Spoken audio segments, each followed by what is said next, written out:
Buenos días a todos. Daremos inicio a nuestro comité diario del día 27 de agosto del 2015.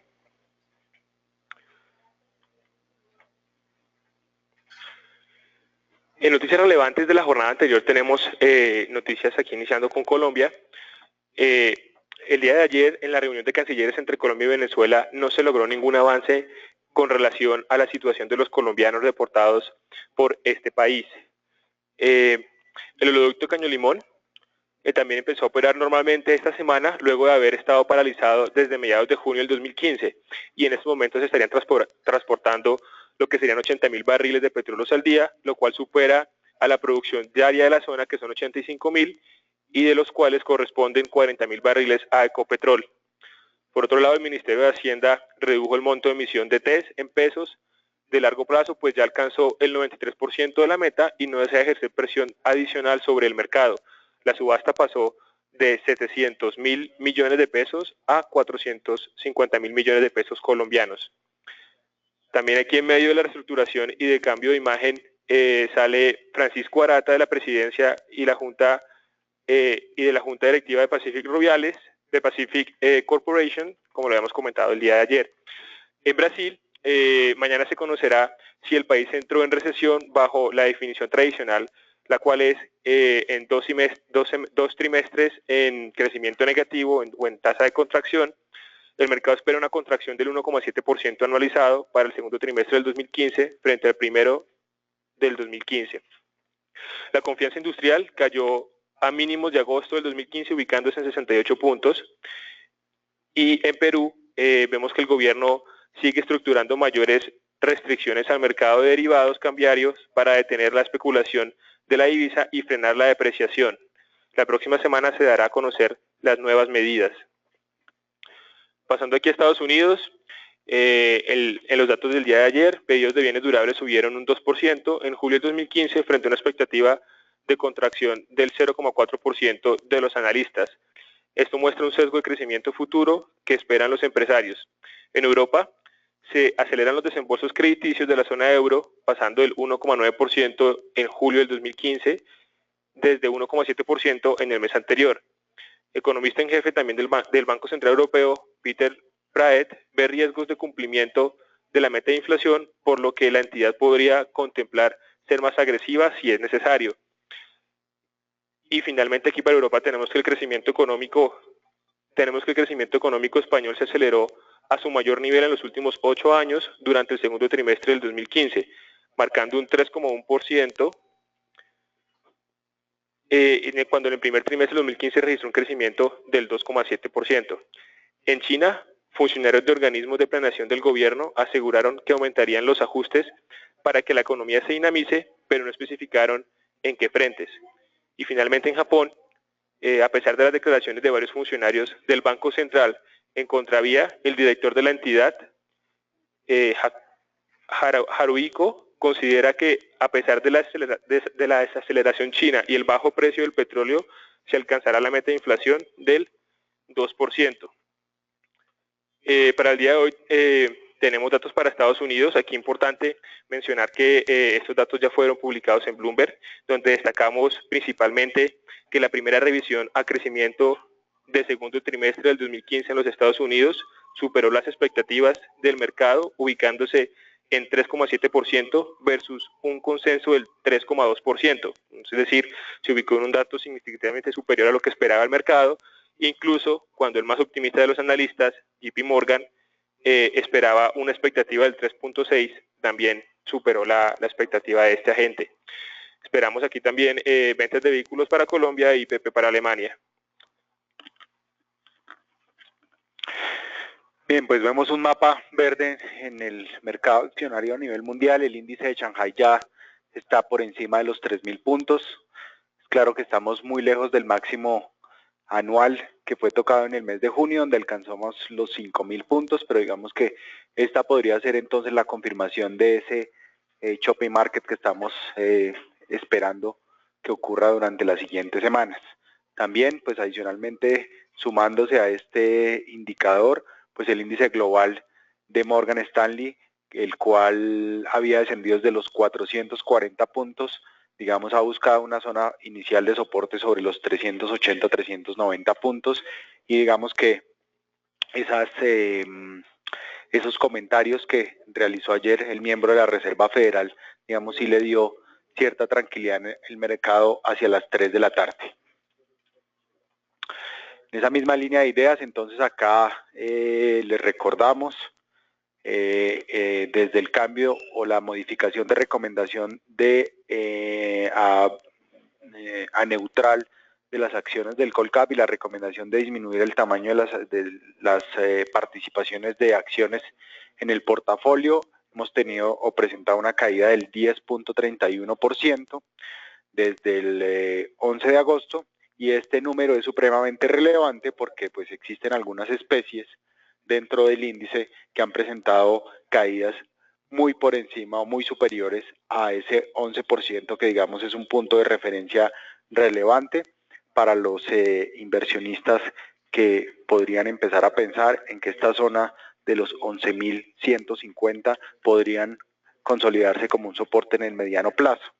Esas especies, pues la acción que más ha caído es Almacenes Éxito, una caída cercana al 30% durante estos 15 días, seguida de ISA, Avianca y Celsia con caídas cercanas al 20%, y digamos que el resto de acciones ya está muy rondando ese 10%.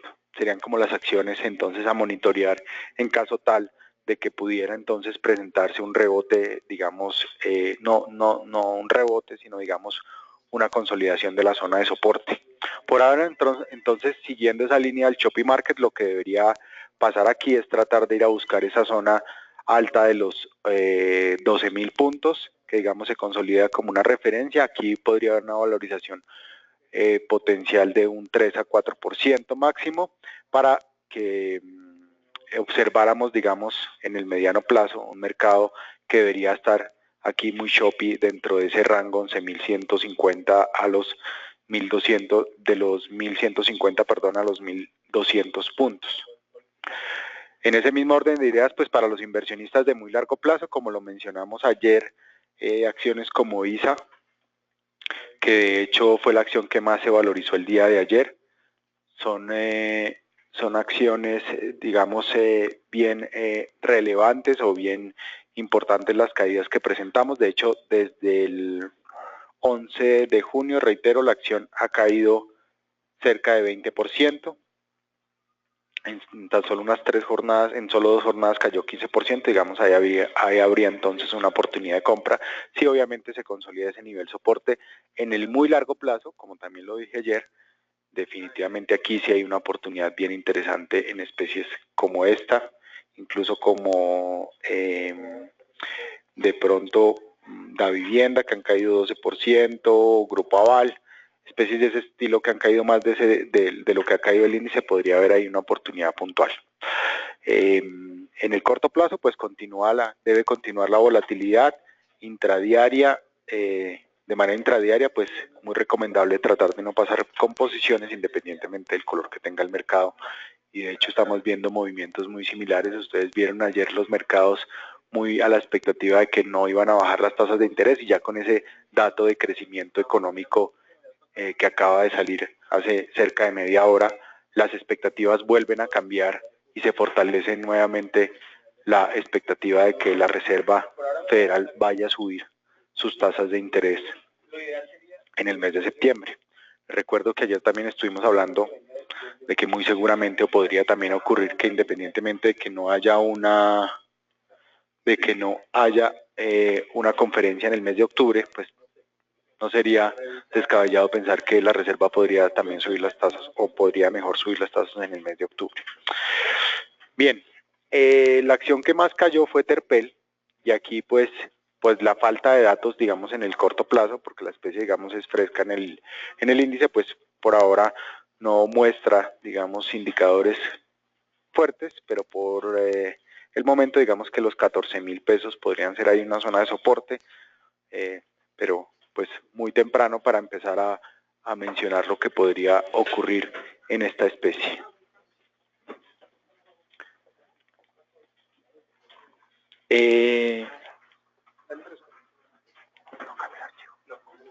Bien, en el reporte semanal de posiciones cortas, en el mercado extranjero, pues aquí vamos a pasar rápidamente, no hay, digamos, mucho que decir en las diferentes especies, y en el informe escrito pues podrán observar con más detalle este análisis. Por ahora entonces los dejo con Ricardo para los datos fundamentales de las compañías locales. Y continuando con los fundamentales de la jornada, encontramos que Corficolombiana ha publicado lo que sería el proyecto de distribución de utilidades, que será sometido a consideración de la Asamblea General de Accionistas, que se realizará el día 28 de septiembre. Entonces aquí, importante resaltar que los dividendos en efectivo van a pagar en efectivo 330 pesos colombianos en 6 cuotas mensuales, cada cuota de 55 pesos, y aquí ustedes pueden observar las respectivas fechas ex dividendo y las fechas del pago del dividendo. En cuanto al pago de dividendos en acciones, van a pagar tan solo 341,92 pesos el día 3 de noviembre del 2015, con fecha de dividendo el 27 de octubre del 2015. Muy importante mencionar acá que observamos una importante disminución en los pagos de dividendos en acciones, donde en el segundo trimestre del 2014 la compañía pagó dividendos correspondientes por acción a 1.034 pesos. En el primer trimestre del 2015 pasaron a 858 y en el presente trimestre se ubican en tan solo 341 pesos por acción. Tenemos aquí también el análisis de resultados de Terpel, donde encontramos que las ventas trimestrales en volúmenes aumentaron en un 2,9%, impulsadas principalmente por el mercado colombiano, que presentó un aumento de ventas en volumen del 3,81% y que se vio contrarrestado por unas menores ventas en Panamá, que se contrajeron en un 17,9%, debido principalmente a la baja demanda por parte de las generadoras eléctricas. Sin embargo, aquí es importante mencionar que este aumento de las ventas en volúmenes no significó un aumento en sus ingresos operacionales, los cuales se contrajeron un 0,5% en comparación con el mismo trimestre del 2014. Esto principalmente explicados por la caída, esto como consecuencia directa de la caída en los precios de los combustibles. Aquí es muy importante resaltar que los costos presentan una caída del 2%, aunque porcentualmente parece poco, en términos monetarios es muy significativo, en vista de que la utilidad bruta aumenta un 17,1% en comparación con el segundo trimestre del 2014, donde Panamá ha aportado un 13,4%, que creció un 14,5%, y los demás países que contribuyeron el 10% de la ganancia bruta mostraron un crecimiento conjunto del 46%. En cuestiones de márgenes, pues los márgenes se vieron impulsados de manera positiva en vista de esta importante reducción de costos en términos monetarios, donde vemos que el margen bruto pasó de 7,7% a un 9,14%, el operacional pasó de un 2,42% a un 3%, y el neto pasó de un 1% al 1,29%. La utilidad operacional aumentó un 26% en comparación con el mismo trimestre del 2014, y en cuanto al EBITDA, en el segundo trimestre fue mayor también respecto al mismo trimestre del 2014, presentando un aumento del 18,4%. Sin embargo, de suma importancia mencionar que en los resultados acumulados se presenta una reducción del EBITDA de un 7%, que se ubica en 254 mil millones de pesos colombianos. Cuanto a la utilidad neta del segundo trimestre del 2015 refleja los resultados de la organización Terpel fusionada, por lo que la utilidad se ubica en 44.222 mil millones de pesos colombianos, lo que representa un aumento del 29%. En los datos acumulados, la utilidad neta presenta una caída, digamos una reducción, esta reducción explicada principalmente por los mayores gastos financieros de la compañía, y por el impuesto causado al patrimonio en el primer trimestre del presente año. Damos una lectura positiva a los resultados del segundo trimestre del 2015, sin embargo hay que mencionar que en lo corrido del año Terpel no ha logrado recuperar los mismos niveles de utilidad que tenía en el primer semestre del 2014. Entonces, a pesar de que la lectura de los resultados trimestrales es positiva, Terpel aún tiene camino por recorrer. El día de hoy Cementos Argos acaba de publicar resultados hace tan solo unos 10 minutos. Estaremos comentando los resultados en el transcurso del día.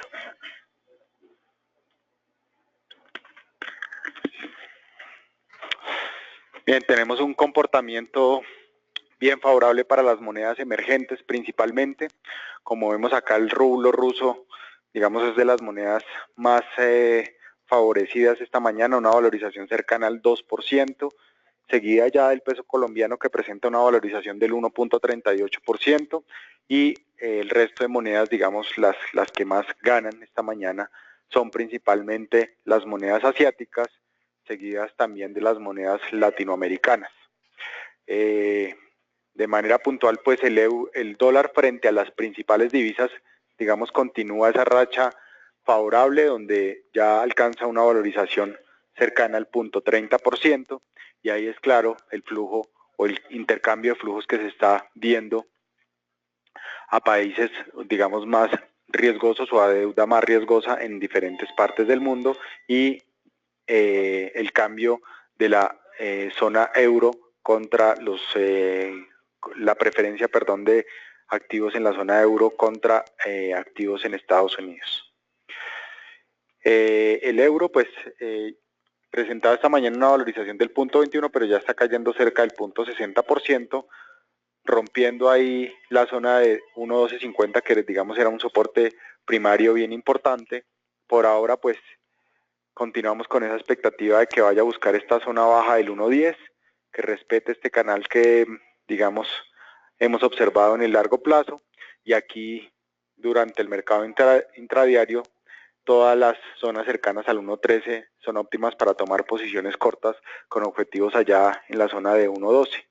En largo plazo, entonces, la búsqueda de ese 1.10, que sería el primer objetivo que pensaríamos podría llegar a alcanzar esta moneda en el mediano plazo. Lo que tiene que ver con el peso mexicano, pues debería mantenerse sobre ese rango 17.30, 16.90 de manera inicial. Digamos que ahí no esperamos una alta volatilidad por el resto de la semana. Peso colombiano, pues de igual manera debería mantenerse también sobre ese choppy market en el rango 3.150, 3.250. Digamos que en el mercado intradiario, pues al igual que el resto de divisas asiáticas y latinoamericanas, debería presentar valorizaciones. Si existe una ruptura aquí de la zona 3.200 que ha sido visitada, pues podríamos ir a buscar allá esa parte baja de los 3.180, 3.150 pesos.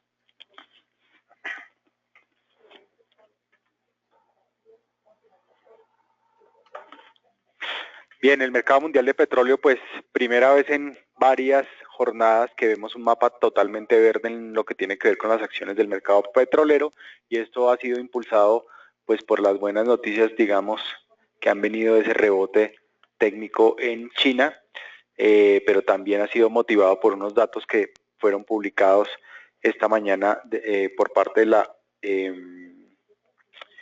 la Agencia Internacional de Energía, donde se dio a conocer que las importaciones de Estados Unidos desde Canadá cayeron el mes anterior, y también se dio a conocer que los envíos de Arabia Saudita hacia Asia también habían disminuido durante el mes anterior. Entonces, digamos que esas dos noticias en lo que tiene que ver con disminución potencial de oferta, que también es la primera vez que se observa durante varios meses, ha motivado, digamos, a que el crudo rompa ahí nuevamente al alza la barrera de los $40. Este precio no se había visto desde los últimos 3 meses, cuando el crudo pues rompió ese nivel hacia la parte baja.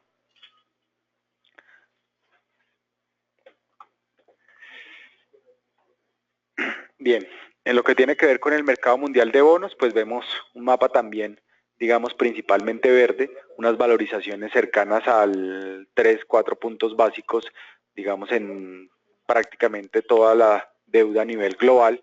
Los bonos de Alemania ya se están negociando al 0.73%, después de haber alcanzado una zona de 0.80 y 0.75 a comienzos de esta semana.